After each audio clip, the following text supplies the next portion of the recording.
Hi, everyone. Welcome back to my channel and the Genetic Genius podcast. I'm your host, Dr. Lulu. And on this week's episode, award winning author and thought leader Dawson Church discusses cutting edge neuroscience with his intense firsthand experience to explain how to rewire your brain for ultimate bliss and radical brain change.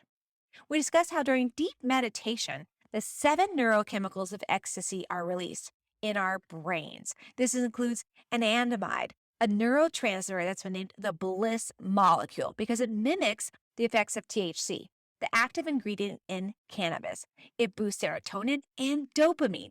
The first is an analog of psilocybin, the second of cocaine. And he shows us how cultivating these elevated emotional states literally produces a self-induced high. Dr. Dawson Church is an award winning science writer with three best selling books to his credit. The Genie in Your Genes was the first book to demonstrate that emotions drive gene expression. Mind to Matter showed that the brain creates much of what we think as an objective reality. Bliss Brain demonstrates that peak mental states rapidly remodel the brain for happiness. Dawson has conducted dozens of clinical trials and founded the National Institute for Integrative Healthcare to promote groundbreaking new treatments. Its largest program, the Veteran Stress Project, has offered free treatment to over 20,000 veterans with PTSD over the past decade. Dawson shares how to apply these health and performance breakthroughs through EFT Universe, one of the largest alternative medicine sites on the web. Hi, everyone. Welcome to the Genetic Genius podcast. And I'm so thrilled to have Dawson Church as my wonderful guest today. Welcome, Dawson. Lulu, great to be here. Thank you. I'm excited about our conversation today, all about the brain, one of my most fascinating topics. I love talking about the brain and how it works and how we tick. But before we dive deep into the chasm of the brain, let's hear about you. Tell our listeners who you are, what you do, what's your passion, what's your place on the planet. I'm very focused on research, and I've written three best-selling science books. The first of those was called The Genie in Your Genes, and I really, in that book, made the link between our emotions, our spiritual experiences, our consciousness, and gene expression. And I looked at the research that showed that as we shift our awareness, especially our mood, thought, this random thought doesn't have much impact on gene expression, but if you have a thought accompanied by strong emotion, especially survival emotions like fear or negative emotion, that actually triggers the expression of genes that in turn cascade into cortisol, adrenaline, and all those stress biochemicals. But if you are filling your mind with positive ideas, and if you're meditating and you're using tools to release your stress, then you're doing just the opposite, and you're nudging gene expression toward all kinds of health-giving and longevity-producing genes and biochemicals. So it's a very powerful effect that we have. And then after The Genie in Your Genes, I did a lot more direct research. So I've been involved in about 100 clinical trials. We've done MRI studies, EEG studies, gene studies, and we're showing that the effects of these things on our bodies is not minor. It is absolutely enormous. We're literally changing a cascade of genes and hormones, huge shifts in neural activity in the brain and nervous system as we change our awareness. So I wrote the book Mind to Matter a few years later to capture the whole idea that as we are shifting our awareness, we're actually producing different effects in our bodies and the world around us. And then I got really interested in the really ecstatic states of the masters. And so reading the poetry of Rumi, and you read Carlos Castaneda or Saint Teresa or Rumi, and these people were in seriously altered states of bliss. And I got really curious about those. And I looked especially at the molecule anandamide, which is called the bliss molecule. And we found that the neurotransmitters and hormones in the brains of people having these experiences are extraordinary. And so I wrote the book Bliss Brain to try and explain all of that. And so I keep on doing research. I'm doing more and more research on using MRIs and EEGs, discovering what's going on in the brain. And the newest frontier is literal brain change and the actual structural anatomical change we produce in our brains through doing this. And then the last thing I'd say is I've applied all of this in various social projects. We have a big training organization that trains people in these methods. We train a lot of therapists, a lot of doctors, nurses, medical professionals, mental health professionals, life coaches. And so people can actually learn these methods, use them with their clients, and help their clients produce change in their lives. And then on the nonprofit side, I've testified before the US Congress. I have get these methods into the Veterans Administration as approved methods. And we have a big project called the Veteran Stress Solution, offering free treatment to veterans. We've treated over 20,000 veterans free of charge. So we apply these things in real life situations. And that's really dear to my heart, to get to see them happening in those crises where people are suffering, and then get these tools to help them shift. So that's a brief overview of a large number of activities. Yes, I love all of those. And I can't wait to get some of the other books. You have so many fascinating books here. I need to have just a time set out every day when I could just read, because I have so many books on my shelf, people sending me books and all types of things. And I really like all the work you're doing, especially with the research, because it shows us what's really working, having that data. And I want to know more. We'll talk after about the veteran community, because I work with the veteran community as well. And maybe we can have that connection and help some of those veterans together. So let's talk about your new book, Bliss Brain, because I love the topic and I want to know a little bit more about behind it. Like, what was the inspiration behind writing the book, and how are you using that in your everyday life yourself, in the techniques in that? I wrote the book Bliss Brain shortly after my previous book, Mind to Matter, came out. And I was initially really intrigued by my own experience. And what I looked at was these neurochemicals of bliss in your brain when you meditate. Now, I wanted to really apply a lens of science to meditation and focus on what kinds of meditation move the needle in terms of neuroplasticity, gene expression, and brain change. And what I found is a lot of things people call meditation aren't really effective. People sit there with their eyes closed and hope for the best. And very often Right. they're just in monkey mind the whole time and nothing much happens. Yeah. And what occurs when we aren't actively engaged in a task? So I explore this in Bliss Brain. We have brain networks, and the lens through which we saw the brain 50, 100 years ago was brain regions. They talk about this region or that region of the brain doing stuff. But the brain doesn't work in regions, it works in networks of regions. And so now we've identified many of these networks in the brain.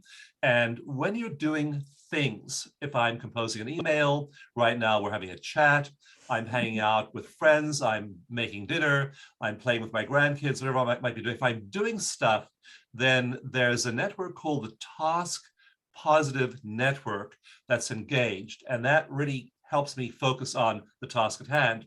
When I'm not doing anything, a different network engages, and that's the part of the brain to which our brain defaults when we aren't doing a task. So it's called the default mode network. Default And mode. Who came up with that default one? mode. You go to Yes. default mode. Your car goes to default mode, or your computer hard drive goes to default mode. Our brains go to default mode when we aren't doing stuff. And researchers noticed this a lot earlier, and they called it the brain's negativity bias, because the default mode network, I wish, if I was in charge of the universe, I would have designed us to default to happiness. Who would want to just, when you aren't doing stuff, just have your brain full of joy and happiness? Right. That's what mine does. What that does, it defaults to just the opposite. It defaults to stress, worry, and fear, because our ancestors needed that ability to review the past, find the threats, the tiger that almost ate you yesterday, worry about the tiger that might eat you tomorrow. This is a highly adaptive evolutionary innovation for our ancestors, to worry and stress about stuff as their default setting, and use any unavailable cycles of the brain to really process fears and threats.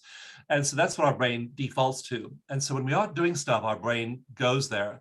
And I was really intrigued by the ability of, especially people who are long-term expert meditators, Tibetan monks and Franciscan nuns.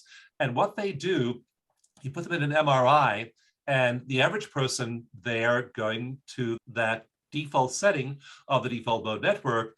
These people who are expert spiritual adepts, they don't go there. They literally can shut down the default mode network in about a second. And then they Mm. turn on something that I trace in Bliss Brain called the Enlightenment Network. And they go to levels of happiness and joy that the average person has no idea even exists. So Bliss Brain is all about those networks, about the molecules, like the Bliss molecule, anandamide, that we produce in those states, and all the hard science of how to get us into those states and keep us there and shift brain function. I love it. The brain is so fascinating. And I like how you really went into study the aspects of people that are quote unquote spiritually enlightened. But I think I myself am a seasoned meditator.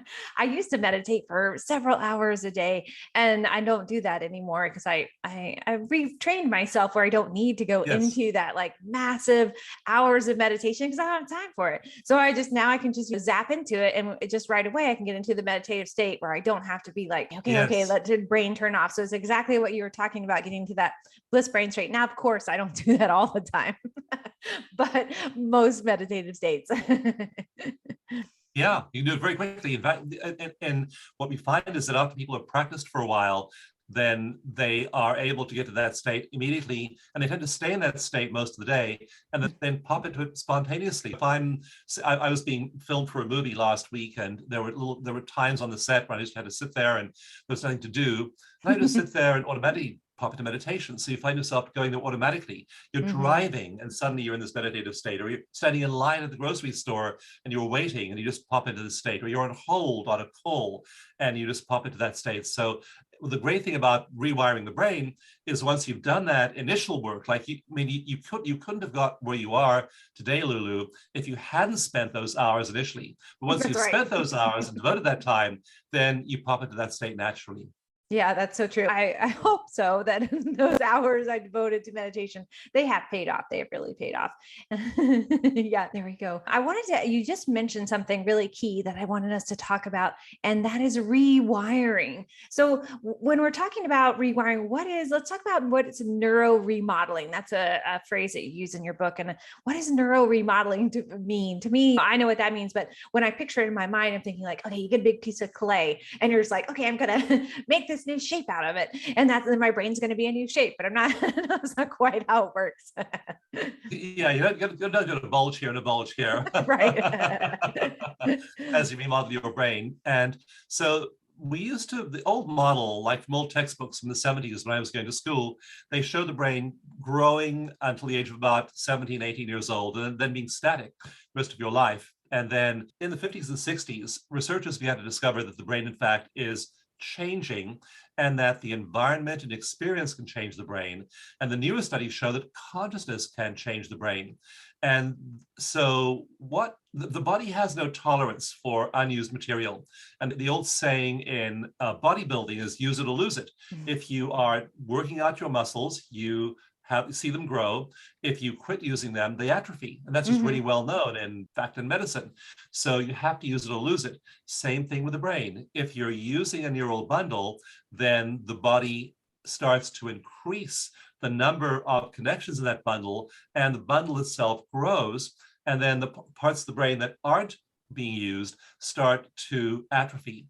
And so what most people are doing if they're stressed, and for example, I work a lot with veterans, and those veterans who are just sending stress signals through their brains over and over again, those pathways are getting bigger and stronger and more adept at signaling. And for example, in twin studies, where one twin served in Vietnam, the other twin did not, we find that the neural bundles of the Vietnam twin are getting bigger, and their stress system is getting faster and faster. And the process actually accelerates with age. So after 20 years after Vietnam, they have more stress signaling. 40 years, they have more stress signaling, and they basically remain stressed until they die, and they die young. You find that people who are stressed have much different health outcomes and lifespans.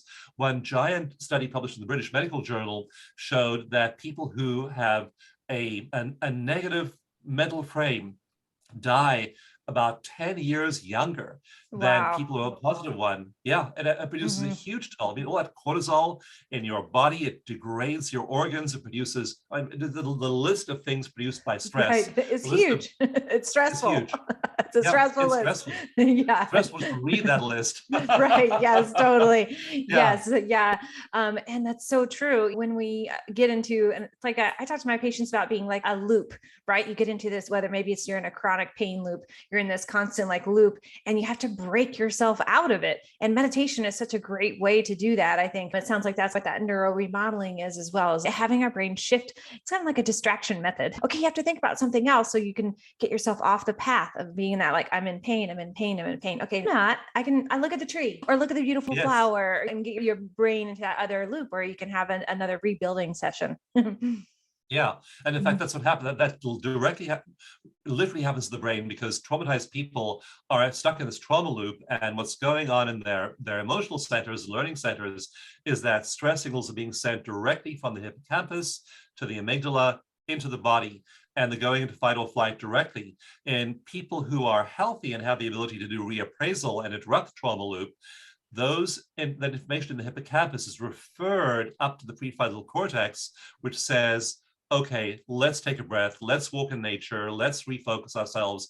And then the signal is not sent down to the amygdala. But the people who are stuck in trauma, they know nothing else. And that loop Mm. gets more and more intense, and it produces terrible health effects over Yeah. time. Yeah, totally. It's like the hamster wheel keeps on going, and it gets the groove of the hamster wheel gets deeper and deeper. So when we're talking about the neuro remodeling, how do we rewire, or how is the brain capable then of that rewiring itself? If we have all these different neural bundles and different pathways, so how does the brain, it's an amazing organ, of course, but how is it capable of that? Is it just explain that process to our listeners? Yeah, so again, just think of use it or lose it with your muscles. If you go to the gym and work out, you'll start to see muscle growth after a while. Brain is exactly the same way, that the pathways you use are going to grow after a while. They'll become better at firing. And then if you give it just a little bit of time, you start to produce anatomical change in the brain. One of the case histories in my book, Bliss Brain, is about this TV host, talk show host called Graham Phillips. And he'd heard about meditation and heard how meditation could do a lot for you, how mindfulness helped you become more calm. He wasn't a very calm guy. He was a pretty emotionally, it was kind of Simon Cowell type, Right. wildly emotional, pretty negative human being. Yeah. But he decided to take his meditation course, mindfulness course, and he took his whole TV crew into a really high-tech lab where they measured every single part of his brain and gave him a battery of tests. He then began to learn mindfulness and meditation, and he did an 8-week course. And after only 2 or 3 weeks, his behavior began to change. He had far less anger and much better emotional control. After 8 weeks, he went back into the lab, and parts of his brain, certain brain regions, had grown by up to 4% in just 8 weeks. So imagine that 4% growth. That's a lot of growth in 8 weeks. Mm-hmm. One part of his brain, though, the part that coordinates emotional regulation.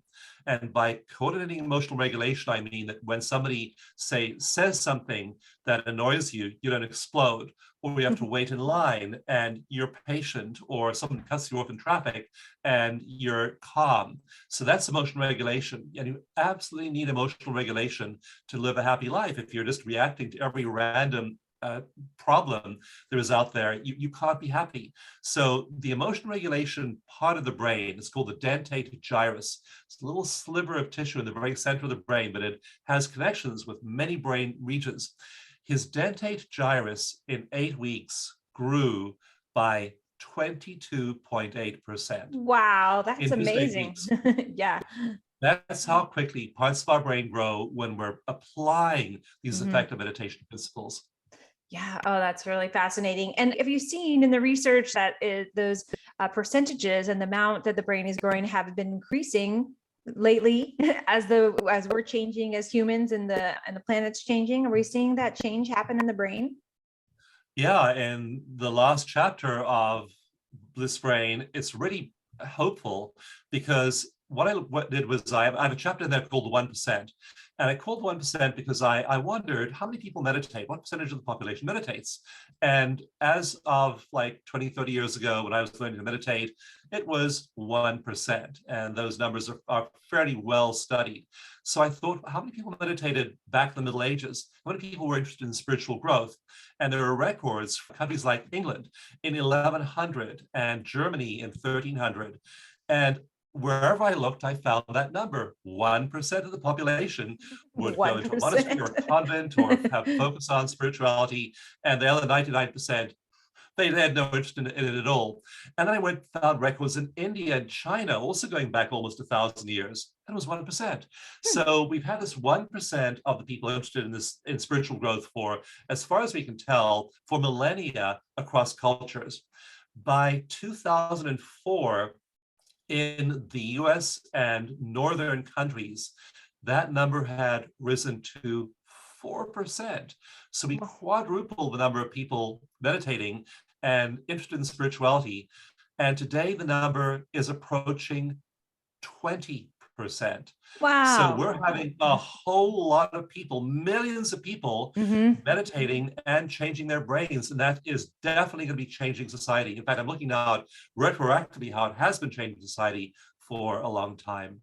Yeah, that's so true. A lot more people are meditating or curious about meditation, using it. And I work with my patients all the time and teaching them about meditation because I know personally, and I know the studies that show the benefits, especially with reducing stress, calming the system, the nervous system. And I think I can definitely feel it, like in the environment, that the difference between someone that has been using meditation and that, like you said, that reactive state, as opposed to someone who's maybe not.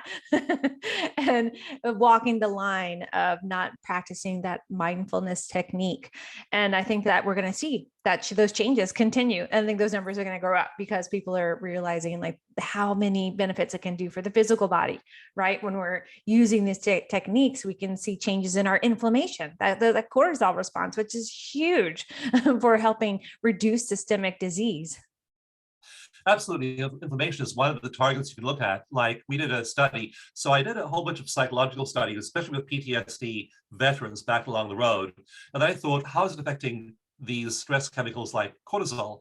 So it took a long time to do a large scale triple blind randomized controlled trial, people using acupressure to reduce stress in an hour-long session, compared to talk therapy and rest. So we had 3 groups in this trial, and we found that the group that did the acupressure-based therapy for 1 hour had a significant drop in cortisol, and their anxiety and depression dropped by more than twice as much as talk therapy. So when you are using these physical interventions like yoga, like acupressure, acupuncture, breathing, all of these things are really calming you and reducing cortisol. I then looked at gene expression, and we did another randomized controlled trial of veterans with PTSD getting 10 sessions of that same therapy. And we found that genes that control inflammation were dialed up.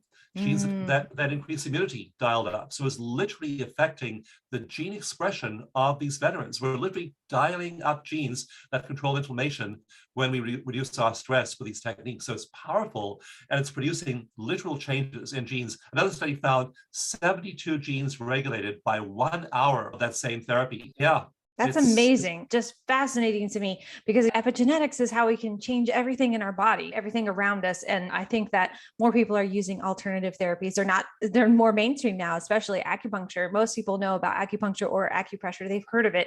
And it's a very old technique. It goes back to Chinese medicine for a very long time, and it's been used. And I think people are really realizing how much it can shift their brain. And I love that there's studies now that show that it's being helpful for the genetics, really seeing what can be turned on and turned off, which is just a huge part of how, like you mentioned with inflammation, if we can turn off an inflammatory gene or turn it on, then, that's a really big difference in how our body functions, for sure. Absolutely. And we can. It's up to us. In fact, in chapter 2 of my book, Genie in Your Genes, is called You, the Ultimate Epigenetic Engineer, because you are literally turning genes on and off with every emotion and thought you have. Yeah, that's so true. I love that title. That's great. I'm hashtag epigenetic engineer. So when we're talking about rewiring and reprogramming the brain, so we talked about how that process works. So how does then when we're reprogramming or rewiring the brain help us to achieve this state of bliss that I think you were talking about getting into that, but I'd like you to dive into a little bit more about that happy state. And then also, how do we maintain that happy state for a longer period of time? We have all these stress factors. We live in a stressful, kind of like busy environment. So how do we then maintain that bliss state?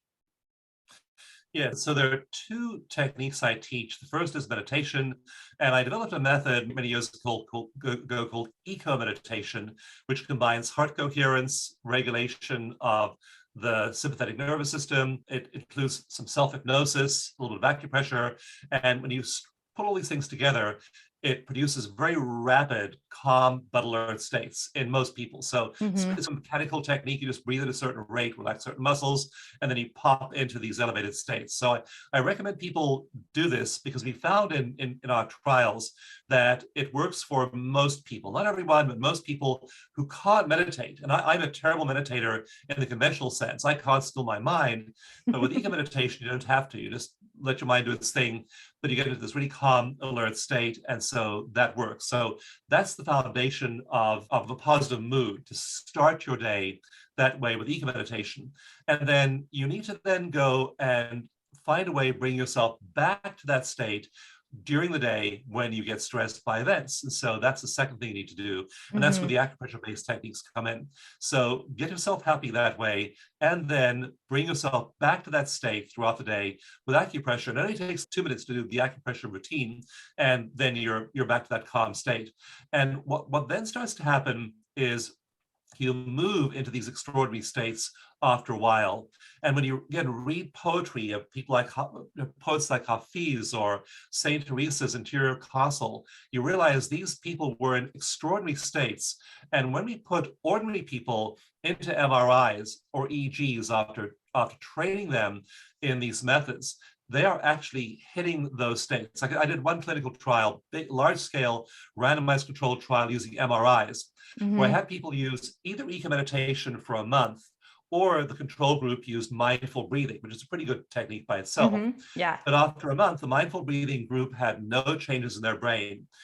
The anatomical changes in the brains of people after 1 month of doing eco meditation were extraordinary. Their default mode network shut down. They just weren't getting all stressed the way they used to be. That stress response was shut down, and the default mode network was quiet, not just while they were meditating, but when they weren't meditating. The second big network that lit up was the compassion network. And we see this in these monks and nuns. They are hugely compassionate people. And that same anatomical change happened in the brains of non-meditators after 1 month of eco meditation. And they were compassionate. Also, compassion is a proxy for all the pro-social and positive emotions. Gratitude, awe, happiness, all of these things are the same parts of the brain that have to do with compassion. So these people who are doing this are just in these wonderfully happy states. And one of the problems I have as a science writer is that I have to try and make these states comprehensible to the average person. Right. How do you explain that these monks and nuns are 7 times happier than the average person? It's just a level of happiness the average person has no idea is there. Right. I use the example of a basketball player like Steph Curry, who's the local star here, the Golden State Warriors, this extraordinary athlete. He can jump 3 feet, 1 yard, 1 meter off the ground. He's such an amazing athlete, but he can stand there and jump 3 feet, 1 meter off the ground. And that's an amazing athletic accomplishment. But if I told you, so people know that's the level of happiness they can reach. They can maybe get to this level. But if I told you that Steph Curry can jump 7 yards off the ground, Steph Curry can jump 7 meters off the ground, you won't believe it. And yet that's what we're measuring in our MRI trials of the happiness states of these meditators. They are 7 times as happy as the average person could even imagine. And that's just where it begins. So these extraordinary states are truly extraordinary, and they're accessible if you learn to turn on the brain networks and get to the states of the release of serotonin, dopamine, anandamide, all these positive neurochemicals that these monks and nuns are able to do. Yeah, I was just going to ask you about the neurotransmitters. And what about brainwave activity? Was that also something that you were studying in some of these research studies as well? Yeah, and one of them with a monk called Mingyur Rinpoche, Tibetan monk, and he's spent over 60,000 hours meditating in his life. Just crazy amounts of meditation. 60,000. When he was a little boy, like his mom would say, "What do you want to do, Mingyur? Want to go out and play with your friends?" He said, "Yeah, I'm going to go play. I'm going to go sit in a cave and pretend I'm a monk." I was like 4 years old. So that person has come onto this planet for one purpose, to meditate, right? Yeah. So these MRI researchers were studying his brainwaves, and they thought there's this wave called gamma. And gamma is a really interesting wave because it's associated with flow. So if you're in a flow state, if you're really performing at peak, then you have a lot of gamma in your brain. And so they thought, when they hooked Mingyur up, they thought they'd see an increase in gamma. They thought they may even see a 20% or 30% increase in gamma. And so they hooked him up to the EEG. They eagerly watched as he began to do a compassion meditation, and gamma didn't just increase 50%, it went up 100%, 200%, 400%, topped out at 700% of normal. So when we say these guys are in ecstasy, it's not a figure of speech. They are truly experiencing what we call the ineffable, the divine, the other side, the universe, right. all it is. They're going into communion in these altered states with the universe, and they're hanging out there then for a long time, and that again is producing these profound changes in their brains. Oh yeah, it's amazing. I think I really like the comparisons you were making too in regards to the basketball player, because I think some people don't understand like the different levels of happiness. So when something is not within our reach, sometimes we can't understand what that feeling is like. So I think it becomes relatable, as you were talking about, which is really important, especially in the different moods that we can experience ourselves. And so in your book too, you talk about the 7 neurochemicals of ecstasy and how they mimic THC. And I'd love for you to talk about that, because I think that's a really important point. Yeah, I was curious because so many people doing eco meditation told me that they were addicted to it. And like one woman at a workshop said, "I read Bliss Brain, I made the decision to do eco meditation for 30 days straight, every day without fail." I said, "That's great. That'll really help your practice to do it for 30 days straight. And what day are you on right now?" And she said, "I'm on day 148 of the 30 148. She couldn't stop. Now, that intrigued me. Why are people getting so addicted to these states that they keep on doing them day after day after day? I know I wake up in the morning, I'm just so addicted to feeling good that I just stumble out of bed, grab my coffee, and then meditate immediately. I just want to do nothing else." Right. And so what is it about these states? And so I get looking into the neurochemicals of bliss. And what we find is that the neurochemicals you produce during meditation are similar in structure to various addictive drugs. One of them, for example, is beta endorphin. You make endorphins, and endorphins have the same molecular structure as morphine. So morphine works because it docks with the same receptor sites in your brain as endorphins, your body's own natural endorphins. Your body's own natural endorphins, though, by weight, are 3 times as potent as synthetic morphine. So if you're meditating and producing this flood of endorphins, then they're docked with the same receptor sites as morphine, and you feel really good. And so it's not just morphine. We have 7 of these neurochemicals. And so I want people to first of all feel dopamine. And dopamine is part of the reward system of the brain, and it's activated by drugs like cocaine and heroin. But if you do meditation effectively, you have a 65% rise in dopamine. So Wow. suddenly you're getting this slug of like heroin-like wonderful effects in your Right. body, Yeah, that's a naturally high and percentage. organically. Yeah, so I say start with dopamine, it'll get you addicted to meditation.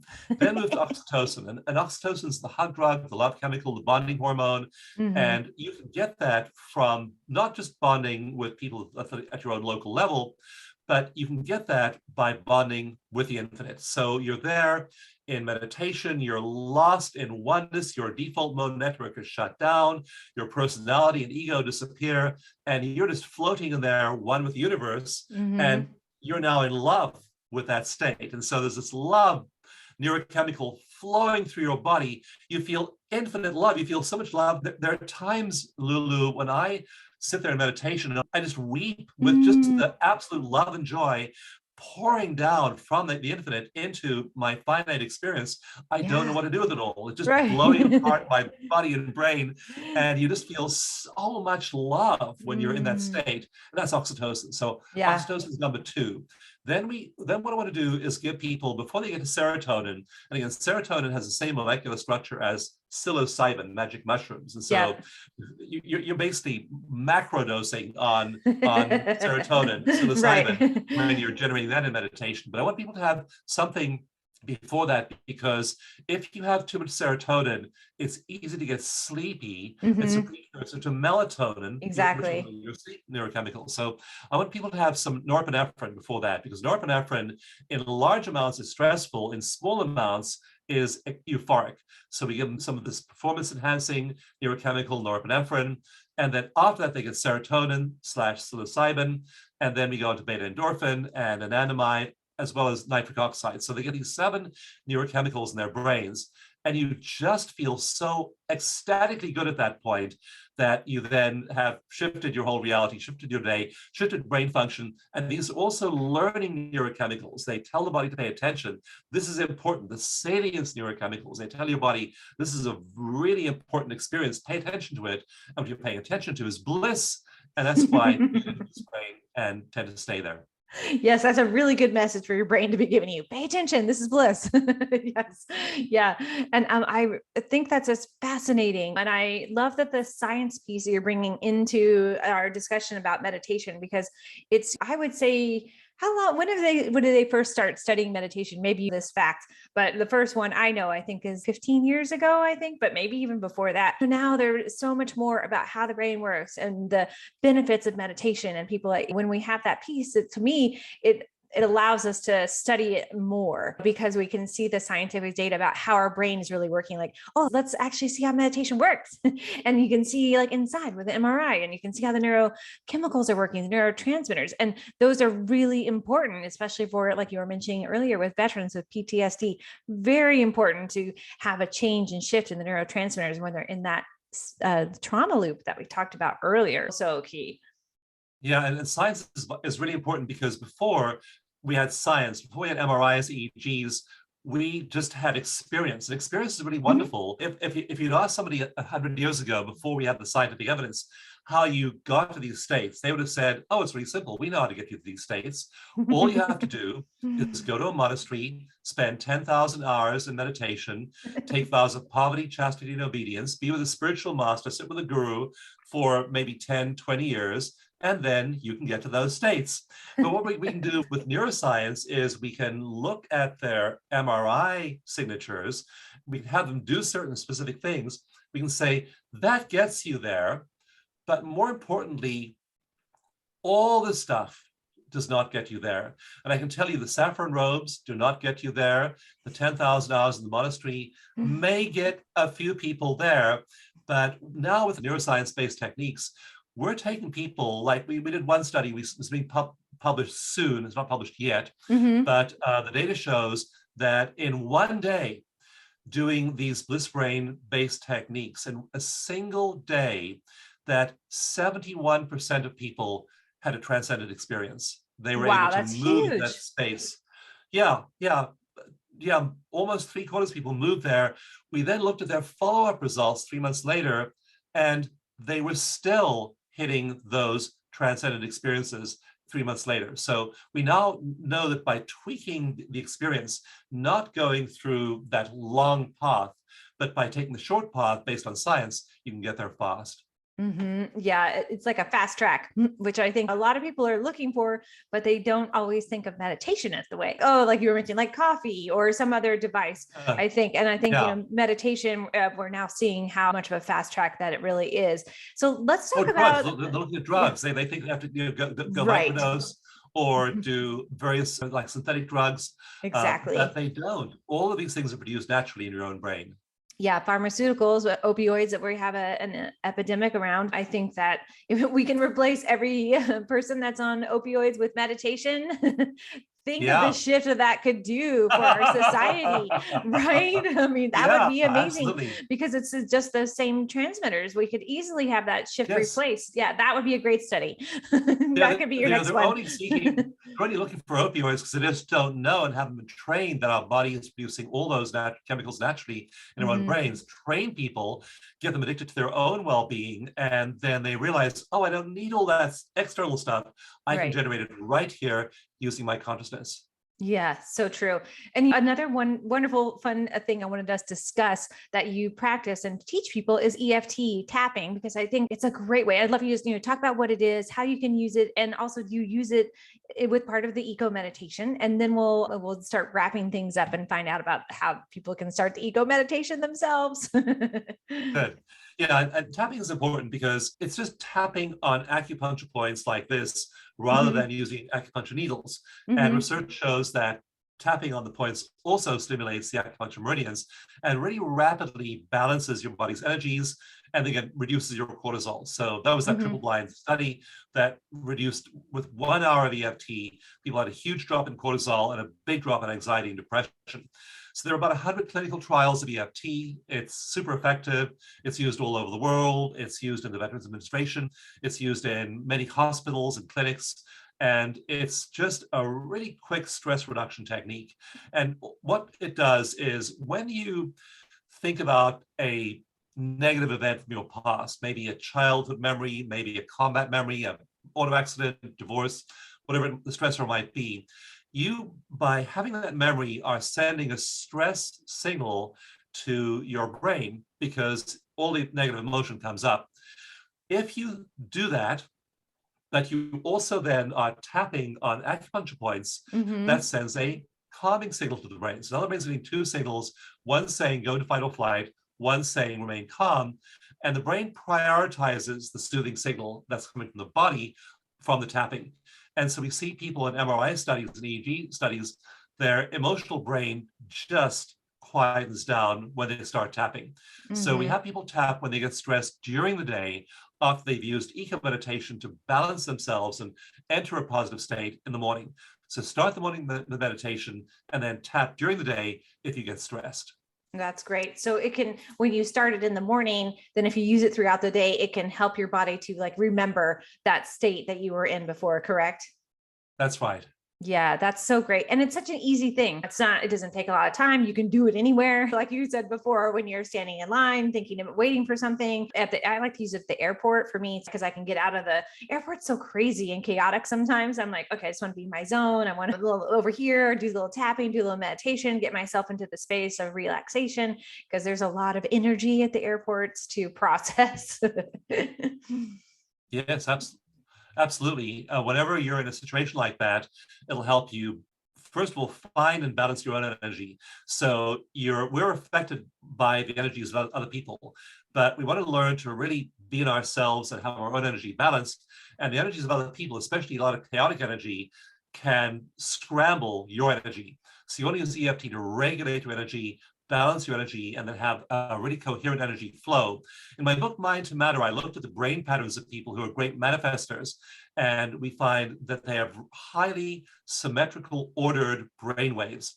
Their brain energy, their body energy, their heart coherence is all highly coherent. People who are scrambled, they have really incoherent energy. And people who can't manifest, who aren't able to really make their dreams come true, they tend to have very highly dysregulated energy patterns. So EFT will regulate those and make you a much better give you a much better ability to translate what's happening internally into our external life. Yeah, that's great. And who doesn't want to be a better manifester? I think that's everybody's always, I am anyway, always looking for ways I can manifest different ways in my life, in my business, my relationships, my home, my family, different things that I do. I want to help the world be a better place. So that's the manifestation piece for sure. Yes. Yeah. Yeah, not just your consciousness, but what's happening outside of your awareness. Yeah. Yeah, exactly. Let's talk about some of your amazing freebies. One is and how to find it. So that is the dawsongift.com, and tell us about the EFT mini manual and bonus immunity eco meditation that our listeners can find there. To talk about the second one first, we were amazed when we gathered data from people doing eco meditation for a weekend. This was a comprehensive study of their blood pressure, heart rate variability, a lot of physiological markers, as well as their psychological states. So obviously, psychologically, they were much better off. What we were really surprised to find, though, was their immune markers rose 37% in a weekend of eco meditation. Wow, that's huge. So massive that's massive. Yeah. Yeah. Mm-hmm. So I then created a unique meditation focused on immunity, and that's at that website, dawsongift.com. So it's really worth doing that. And also the mini manuals there at dawsongift.com. And that's where you just download this free PDF, and you can read the instructions for EFT. And then at the very end, the last page is EFT on one page. So it gets you to doing EFT, your first EFT experience, really quickly. It also has access to all our certified practitioners. I do tons of workshops, I do virtual workshops, I do in-person workshops. All of that's accessible. We also have an app called Stress Solution. So you can get all of that stuff through that dawsongift.com link. And so both the manual and the meditation are there at dawsongift.com. Oh, fabulous. That's a great resource. And how about your book, Bliss Brain? And where can people download a free copy of that? So a free copy of Bliss Brain you get at blissbrain.com, and then you pay shipping and handling. The book itself is free, but what's also free is 8 meditations. And there are meditations for doing things like aligning yourself to that infinite universe and getting into those ecstatic states. And it's just wonderful. I don't know how many people have downloaded that so far, but certainly over 100,000 people have done that and then felt those effects in their bodies as they use those free meditations. So blissbrain.com is where you get those meditations and the book. That's great. You're going to raise that 20% of people meditating very quickly with that, which is great. One last question as we're wrapping up things today, Dawson. And then also let's talk about how people can find you on social media, just so they can follow you and find out all the amazing things like that you're doing and writing and helping people with meditation. So Facebook, that's EFT Universe, and then Twitter, the same thing. And then LinkedIn. What's the LinkedIn one? Lulu, I honestly have no idea. Yeah, I'll post it in the show notes. Okay, I have that one. And then the Instagram, for those of you on Instagram, is Dawson.church-.3. Dawson.church.3. And I will post all of those easily for you to find in the show notes. And then let's see, Dawson, let's wrap this up with one fun question, which I can't wait for you to answer this one. If you had an unlimited budget right now, what would you do to make the biggest impact on the planet? That is a wonderful question, Lulu. And if I had unlimited budget, unlimited resources, I would focus on 2 things. One is children. We want to see EFT in schools. So we've had these tragedies of school shootings, but even when there aren't school shootings, there are millions of children with social anxiety, with autism, with behavioral disorders, with test anxiety.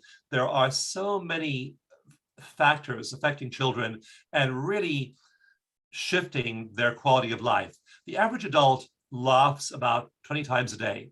20 times a day we laugh, on average. The average baby laughs about 300 times a day. Wow. What changed? Why did we shut down 93% of our laughter between the ages of 2 and the ages of 22? And so I want us to be laughing. I love that. A lot. I do that a lot. As adults. Yes. And a highly rich point as kids. So getting EFT into schools. EFT is in some schools, in some school districts, but I'd like to see it in every school. And really helping kids release all of the stresses that are natural to growing up. So that's one rich point. And the other is PTSD. We've had teams go into Haiti and do work with others. There's one on EFT Universe, our site. We have one video of a little girl, 11 years old, and her mom was killed in the 2010 earthquake in Haiti. Our volunteers worked with her because it was 2 years after the earthquake, and she hadn't spoken for 2 years. Oh Her my mom was gosh. killed. She That's was so awful. impacted by PTSD, she literally didn't speak for 2 years. And in this video, her name is Amelie. You'll see her in the video if you go to that dawsongift.com website, and you'll see her, and they give her a doll, and they tell her to tap on the doll and tell the doll her story. And she starts to speak for the first time in 2 years and talk about her mom's death. And she's confiding in a doll.